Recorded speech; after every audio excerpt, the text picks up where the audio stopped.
How can we live with cats who have their claws? Let's talk about it. With some enrichment, care, and in some cases, some creativity, we can live in harmony with our cats and their claws. And sometimes it is about creativity and it's about trying lots of different things at once, trying to find the thing that really works. So a lot of folks will say, well, I've tried everything. And I don't disbelieve you that you have tried, everything that was within your resources to try. But sometimes it's a matter of adding this in, taking this out. It's really it can be a game of tic-tac-toe, kind of sliding the pieces into the right place to find the thing that actually works when you've got a cat who has a scratching problem. It's so important to know this. Scratching is absolutely natural. It's a natural instinctive behavior. Cats do it. There are many reasons. It leaves a visual calling card for their people and for other cats. They can physically see where they've been scratching, but we also know that it's leaving a scent marker. They have scent glands in their paws, so they're leaving a scent marker as well. But it serves so many important physiological purposes, and we'll talk a little bit about some of that. So, why is scratching important? In kittens, it's a way for them to explore and understand their environment. With training, they learn inhibition with those claws, but cats are very tactile. They learn things through their paws, and some of that includes using their claws. And if they can learn when they're young how, when to inhibit the use of the claws, then as adults, they do amazingly well. And it's difficult when you've adopted an adult cat who has claws with a scratching problem. Perhaps they weren't given the enrichment, the redirection, the things they needed when they were a kitten, but we can certainly work around it. We can learn how to manage it. So we know that scratching maintains the health of their claws. It removes the dead outer layer of their claw, which is really important. If they aren't removing that outer layer of their claw, then their claw becomes thickened, which is uncomfortable and dangerous for them. So scratching is important for that physiological reason. We know that scratching is a visual and olfactory marking instance. It allows them to do both. Their paw pads have scent glands. They're marking where their people are spending their time. They're marking their territory. And they do this both with scent and visually marking. Feral cats will mark on trees with their paws, both scratching and with the scent pads, so that other cats know that that's where this cat lives, that that's their territory. And they do that in your home too. But that's one of the reasons a declawed cat still claws at things. They're leaving scent markers. People kind of giggle, my declawed cat still claws at the couch. Well, that's because physiologically he's leaving his scent there. And if he had his claws, perhaps he would be doing that with his claws. But we're going to learn how to keep him from doing that. They use it to get a good full body stretch. So when a cat stretches their body, it uses the same muscles that they need to run and climb. And that's an important physiological advantage. They need to be able to stretch, and their claws aid in that. It helps them loosen their body after a nap. You see your cat wake up and they stretch out, they stretch a full body stretch, and sometimes they'll kind of claw at the carpet a little bit. That's an important I'm waking up moment. They're not doing it to be destructive, and most cats in those instances are not being destructive, but it's important that they're able to do that. We see displacement behaviors when cats are excited or experiencing stress. They'll kind of run up to something and scratch it. That's fairly common. That way, I'm uncomfortable. I'm going to go scratch over here because I need to mark that I've been here. They kind of run around and do this behavior, and that's part of that. It's the displacement behavior. Some cats, when they're in the middle of a play session, will just take off and run and scratch something. That's excitement for them. And we see, them taking off, and something scary happened, they take off and scratch. Again, that's a displacement behavior when they're under stress. And for the majority of cats, scratching is a precursor to play or attention seeking. When a cat kind of makes biscuits with their paws, it's similar to that. It's a calming activity for them. It's natural for them. It feels natural. So it's something that happens before they're about to do something fun. So how can we manage scratching? There's lots of ways. From nail trims to environmental enrichment, there are some ways to manage scratching in your home. So nail trims are the place to start, right? And trimming a cat's nails can be a scary undertaking. Believe me, I understand. As someone who adopts cats who are maybe not the most friendly, I definitely understand how difficult nail trims can be. So training and desensitization are key. Excuse me. It's really important that you start when they're young, and a lot of us adopt older cats. There's a whole process that we'll go through to learn how to trim their nails as well. But I have this little video of me kind of trimming one of my foster kitten's nails. So this video makes it seem very simple, and I apologize for that. She was a very easy target, I suppose. But you'll kind of see I am a bit clumsy. I'm a very clumsy nail trimmer. So you'll see that as we kind of go through this video. But so I'm offering her a treat.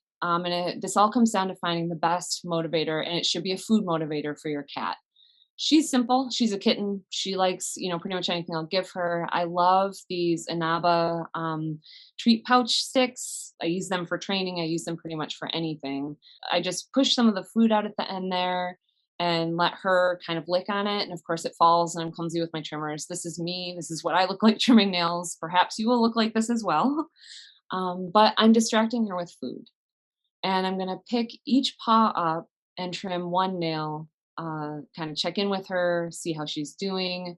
Unfortunately, in the video, I'm covering a little bit that up with the way I'm reaching. I do a nail, I check in, I check how her treats are doing, I go back and do another nail, and we just keep going pretty much.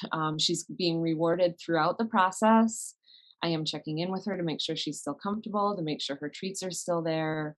And then I will move on to another paw. So it's all about small steps, though. She's really easy, right? Because she's this friendly little kitten.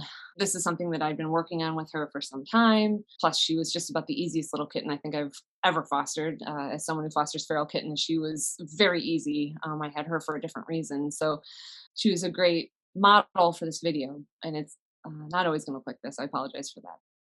So yeah, I mean, she's got this treat reinforcer throughout the whole thing. That never stops. And I'm going to check in with her between each nail that I trim, make sure she's still got that, and just kind of keep going. But it's important to know that you're going to take small steps. The most important thing is that you're rewarding throughout the nail trim. I'm on a constant rotation of nail trims with my cats. We'll get a couple of nails in, and then they're done. I'm pretty much always trimming a nail. I always have nail trimmers nearby. We always have treats because we're always working on something. In my house, there's dogs, there's cats. We're always working on something with someone. So there's always treats around. It's good to keep treats available for when you want to work with your cats, but for nail trims especially.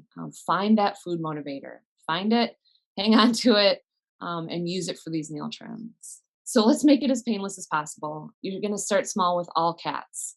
You reward, and it literally is starting very small. We're going to reward the cat every time you touch or hold their paw.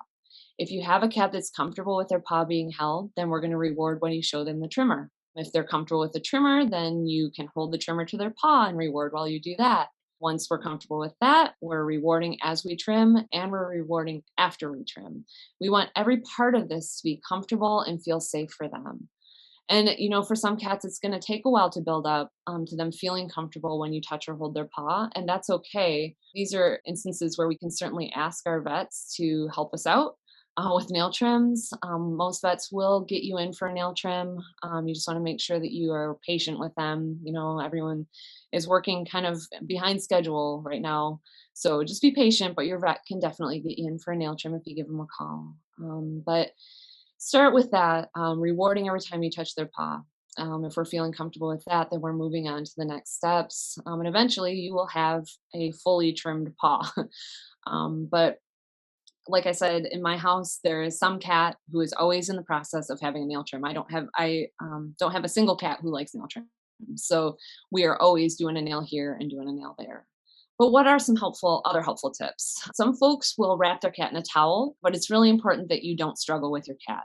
For some cats, the burrito wrap is comfortable for them. So if you wrap them up kind of snugly in a towel and pull a paw out, they feel comfortable with that. But it's really important that you don't struggle. The more you struggle, the more aversive it becomes, and then you're not going to get any nails trimmed. But like I said, you may only be able to trim one nail at a time, and it's really okay. If it takes a week to get through a full nail trim, then it's really okay. I don't trim my cat's back nails as often as I trim their front nails. They need that for takeoff to be able to jump. They do need slightly longer back nails. So front nails are in a constant rotation, back nails not as much. You want to make sure just to trim that tip of the nail. You don't need to go down very far. I'm sure we're all familiar with what it looks like when we hit the quick. Nails bleed a lot. It's often more upsetting for us than it is for them, but we want to just trim the very tip of that nail. You want to work quickly, but you want to stay calm. When I'm kind of, in nail trim process, and this last tip goes along with this, don't make an event out of your nail trim. When I'm in the nail trim process, if I've got a cat on my lap, I've got treats nearby, I'll have someone bring me my nail trimmers and we'll just do some treats and trim a nail. It doesn't need to be a big deal. This isn't, once a week we're going to get the cat and trim its nails. It doesn't need to be like that unless you have a cat that's comfortable with nail trims and is comfortable with this treat reward process. And you can get to that. It just takes some time. They have to become desensitized to it. So we can talk a little bit about where to start with scratching items, aversives, and things that can help kind of curb the scratching. So here's some things that you might already have or that you can easily find. And then we'll kind of talk about what you can do with these things. You can cover whatever area they're scratching with tinfoil or saran wrap or double-sided tape. Although I prefer carpet tape. It's thicker, it's wider, it's sturdy, it's got more kind of depth to it. So when I've got a cat that's scratching, my cats really like kind of the corners of my couch, not the arms so much, but the corners. And I will cover that in this carpet tape until we can kind of work out what's going on. I do have one cat that is a heavy scratcher, and she's pretty difficult. And in my house, because I live with my cats, not the other way. They don't live with me. I live with them. This is their home. They have a chair that I let them scratch on. This is not something everyone needs to do, but with this particular cat, I had to. I've gotten her to the point where that's what she'll scratch. So everyone else is fine, but she scratches that chair. Can also make the floor near the spot that they're scratching uncomfortable. Some folks will use this vinyl carpet runner. It's in this picture here. It's got these nubs, plastic nubs. And if you kind of put that under the couch or chair or whatever they're scratching on, they don't want to walk on it. So it's aversive to them, but it's not hurting them, which is important. Some folks will use plastic bags taped to the floor. I have used this myself. Cats don't like walking on it. It's kind of an unstable surface for them to walk on. So they don't approach anything when it's got this kind of strange texture taped to the floor. Some people use baking sheets. It's another kind of unknown surface for cats. They don't like walking on them. I prefer using the carpet tape. I have used plastic bags when needed, but I really do prefer the double sided tape. It works well in my house. I haven't personally had to use a lot of the floor kind of aversives, but they do work for folks. There are also some items you can buy.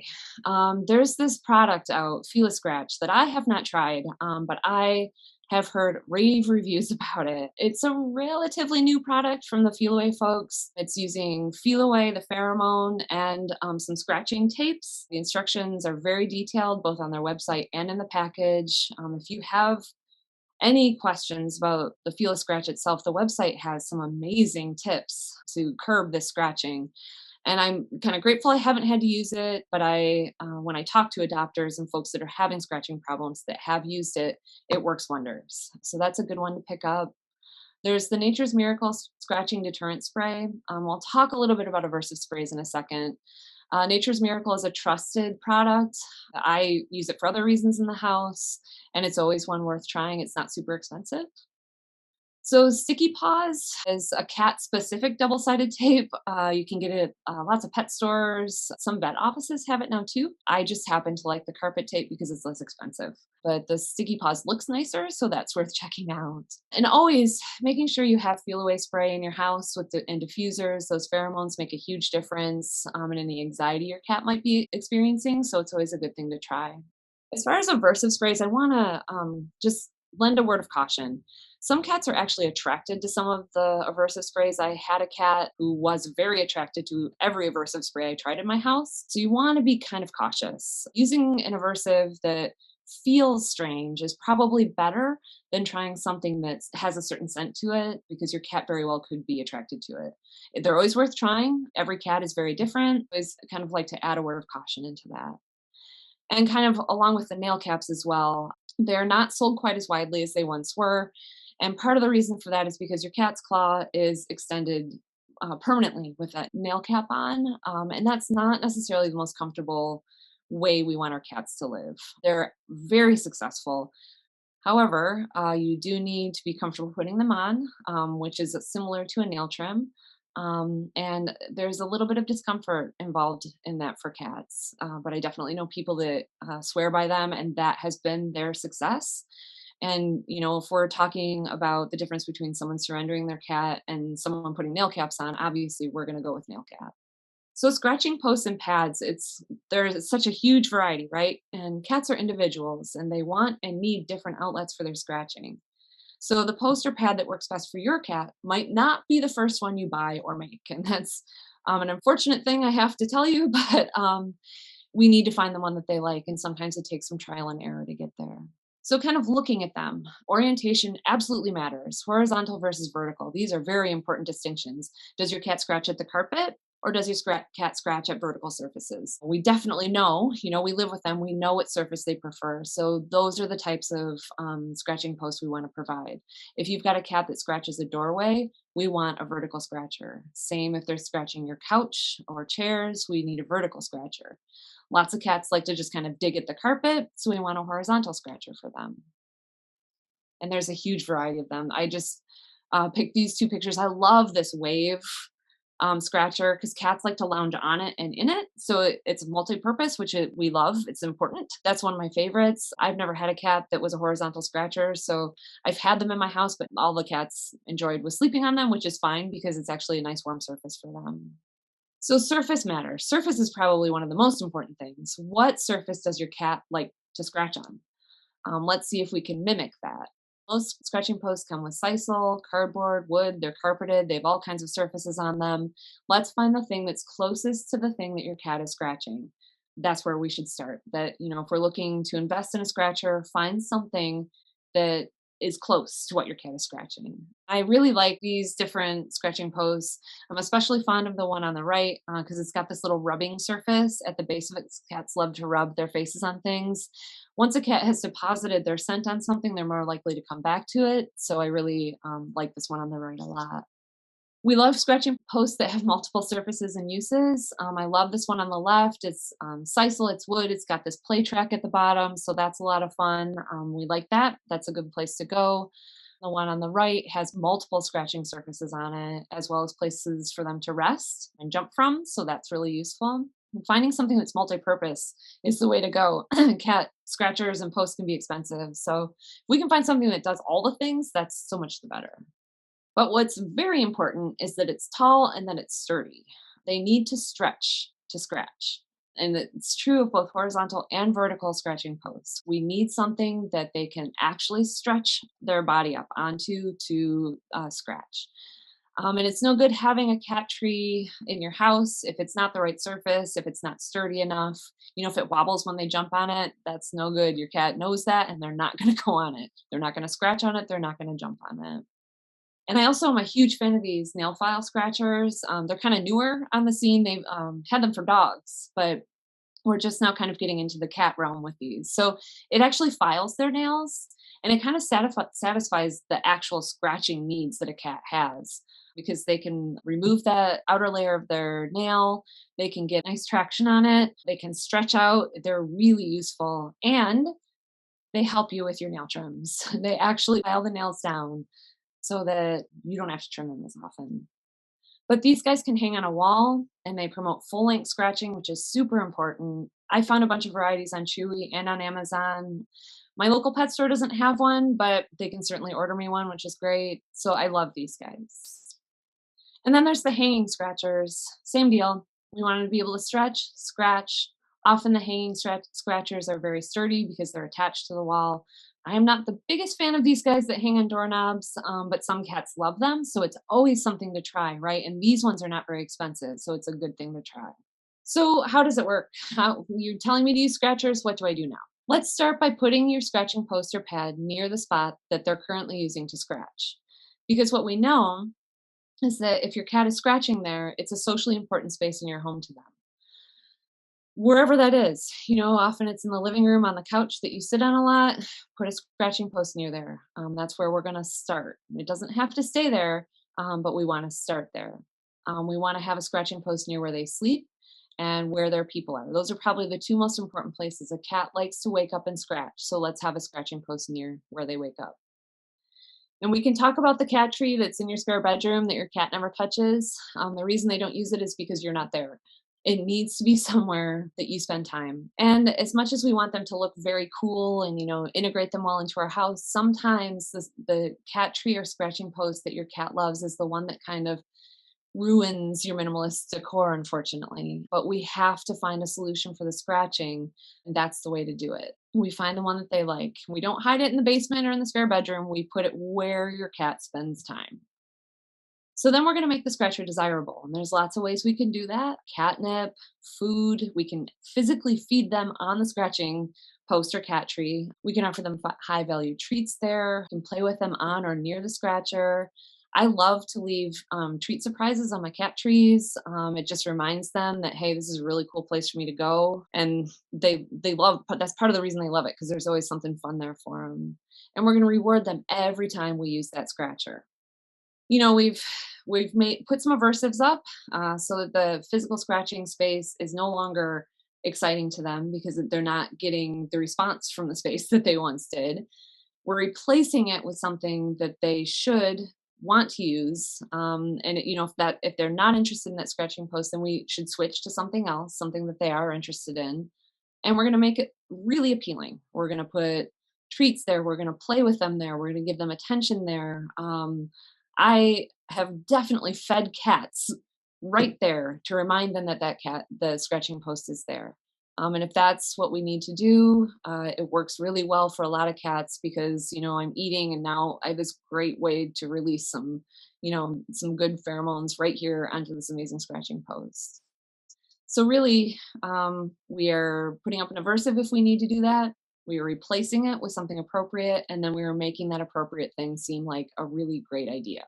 And you can move your scratching post, but I want you to use a little bit of caution. We can see some regression in behavior if the scratching post is moved too far or too fast. So you want to take that kind of in slow motion if you can. Um, Make sure that the interest is still there, or that you can recreate the interest once you've moved it, or that cat very well could go back to scratching the inappropriate spot. So the scratcher must meet their needs. It's up to us to find a scratcher they'll like and use. There is one out there for your cat. There is. We just have to find it. So we have to replace the no spot with something they'll use, which means we're offering an appropriate replacement, and it's key to ending the scratching. We have to find the right replacement for them. And we know that cats scratch inappropriately because we haven't given them appropriate outlets for that behavior. So, we make that spot unappealing. We give them the right thing. It's this. I'm going to keep going back to that. Make it unappealing. Give them the right thing. Make that thing amazing. So it's important that your cat also has good enrichment, because bored cats, they have inappropriate behaviors. We know that a bored cat is going to go out and do things that we find annoying. So what can we do about that? So some enrichment ideas. You want to make sure your cat has plenty of vertical space. We want them to have toys for independent play. We want them to have foraging and hunting games. We want them to have food puzzles, playtime with their people. If you can offer them a catio, I can tell you from experience that catios are a resolution for so many inappropriate behaviors, including scratching, because in that environment, we can offer them something even more natural, wood, parts of trees, that kind of thing, which is really exciting for them.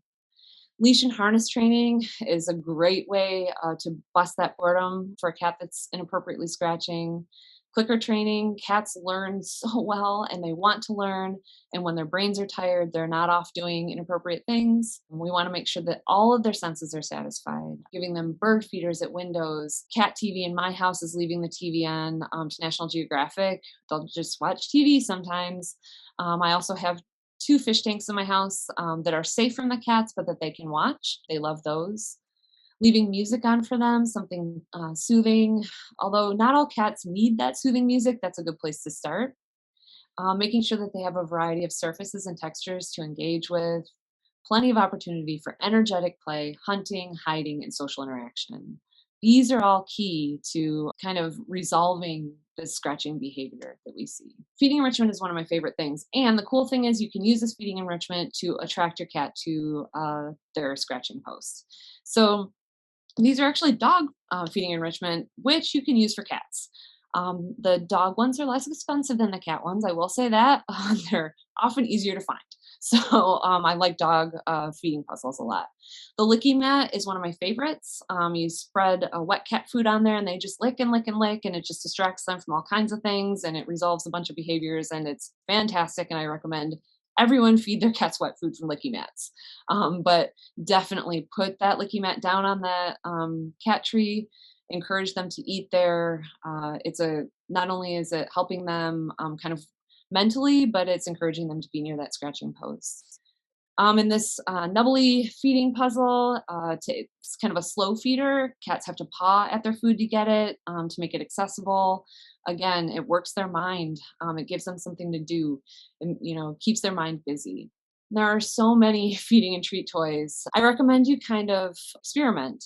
There's these ones that they have to move little things around, like on the top left there, to get their food. Those are fantastic. Some cats get bored with them though, so I want to kind of use some caution with that. The ones that are a little more open, like this one on the bottom left, they tend to attract cats a little more. Cat doesn't really want to work too hard for their food until they're used to that routine. So starting out simple is the best way to go. But there's lots of these wobbly things, they paw at them and treats fall out.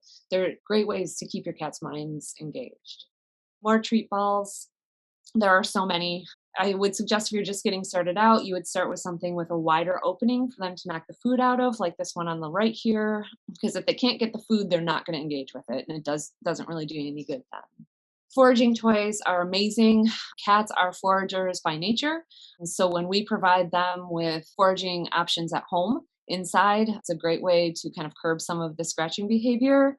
This one on the left is designed to have treats and food in it, and they bat at it, pull things out with their paws, all kinds of things, and those guys can keep them busy for a long time. This toy on the right here has balls in it that they can bat at. I love to hide mice between the balls and these types of things with catnip because that makes the game go a little bit longer. These foraging toys can be a lifesaver if you've got a bored cat that's scratching out of boredom. Battery operated toys, obviously. There are hundreds of them available. Most cats engage with them pretty nicely. And when a cat learns independent play, that kind of takes some of the pressure off of you. If you've got a cat that consistently going to a spot to scratch, let's redirect that into a game of play until we can get them used to using that scratching post. When they're bored, they are going to scratch. If we can give them a nice energetic play session, they're tired, they're not scratching. And the cool thing about enrichment is that you can DIY it. I'm a huge fan of the muffin tin with toys and treats in them. So you can put the toys, I put treats and catnip in the bottom of the muffin tin with toys on top so that they have to paw those toys out of there to get to the toy catnip and treats. But you can do this with egg cartons too. I make all kinds of things with egg cartons and toilet paper rolls. If you Google DIY cat enrichment, you're going to come up with all kinds of things to do with egg cartons and toilet paper rolls and paper towel rolls. There's tons of fun stuff you can do. And there are lots of foraging opportunities with an egg carton, filling them up with shredded paper, putting catnip and treats below the shredded paper. There are so many things you can do that will keep your cat busy. Scheduled playtime with your cat is of the most importance. In addition to offering a variety of toys and enrichment, your cat needs playtime. You want to keep a routine, you want energetic play. The most important progression you can follow is this hunt, catch, kill, sleep. We hear Jackson Galaxy talk about it all the time, but he is not wrong. This is how cats live. They hunt, they catch their prey, they kill their prey, they eat it, they fall asleep. So when we can offer them that opportunity and wear them out in that way, that is a cat that's not looking to scratch anything out of boredom. He's living a life that satisfies all of his natural needs. So there are other considerations here. Some detective work can be needed. So if you've tried all of these other things, there are some other things we can think about. I definitely recommend that you try, great scratching posts, great enrichment, great interactive play, great playtime with your cat. Let's get all of those things and we see them actually engage with those things and respond to those things. And then we can kind of move on if we're still having problems and kind of look at the other things that are going on. Although some of these things we want to look at concurrently. So let's watch for stress triggers at home. One of the biggest stress trigger we see with scratching is in multi-cat homes. There are so many reasons that cats scratch, right?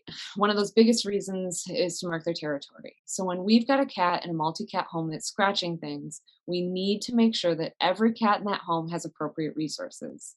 Each cat needs to have a scratcher that they actually use.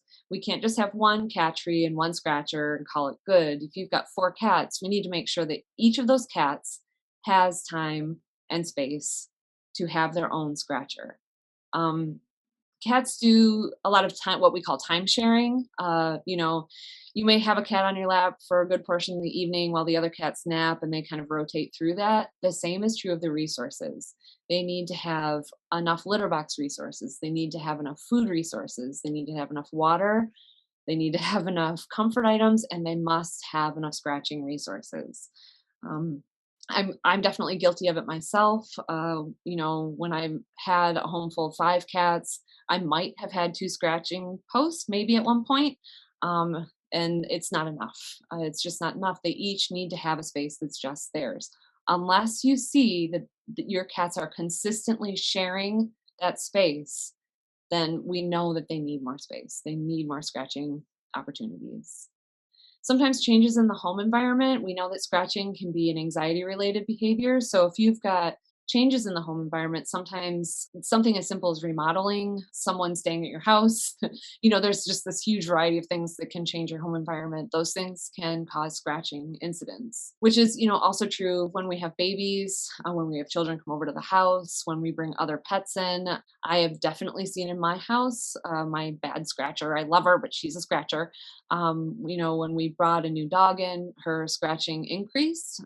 So I needed to work on the relationships with the dogs and her. And that also changed the dynamic of the cats in the house. So multi animal homes are complicated, and scratching is a huge issue when we've got a stressed cat. So we need to look at those multi cat homes for sure, multi pet homes for sure. Any change in your home can cause a stress related trigger for your cat. So use of punishment is a huge stress trigger. When we're squirting them every time they're on the counter, when they're scratching something, all these things, that's not giving them what they need, unfortunately. What we need to do is, again, we're going to take away the no spot, but we're going to make sure they're getting the spot that they need, that they're getting scratching opportunities that are appropriate for them.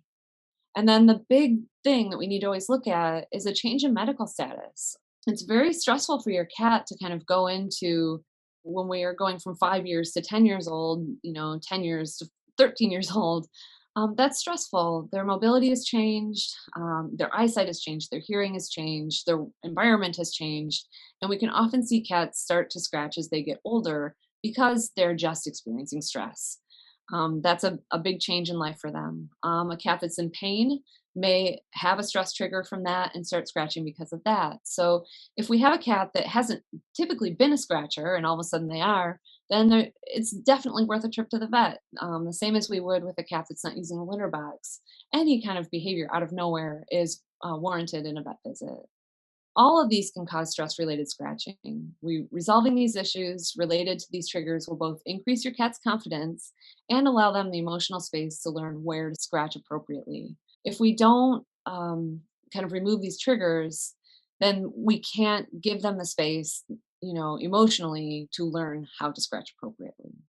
Just kind of wrapping things up, we need to determine what your cat's scratching likes and dislikes are. That's the most important thing. We need to understand what they like to scratch and what they don't like to scratch. Once we know those things, then we can offer them what they need. We want to mimic that with scratching posts and pads. We want to make those objects work for you both. We want to make sure that the cat really likes it, right? Because that's going to make our lives better. Knowing that the cat is using and engaging with their scratching post makes things better for both of us. We want to offer lots of play, interaction, and enrichment. That's of tantamount importance. We really need to make sure those things are taken care of for our cats. We also want to look for sources of stress that could be going on in the house. Once we figure those things out, we can then give them the space to learn how to use their scratcher appropriately. Without that, we really can't tell for sure if we're going to be able to help them. So I just want to thank everyone for coming to this talk about declawing and what we can do to help cats who have a scratching problem or to help our cats avoid having a scratching problem. And I really appreciate everyone being here.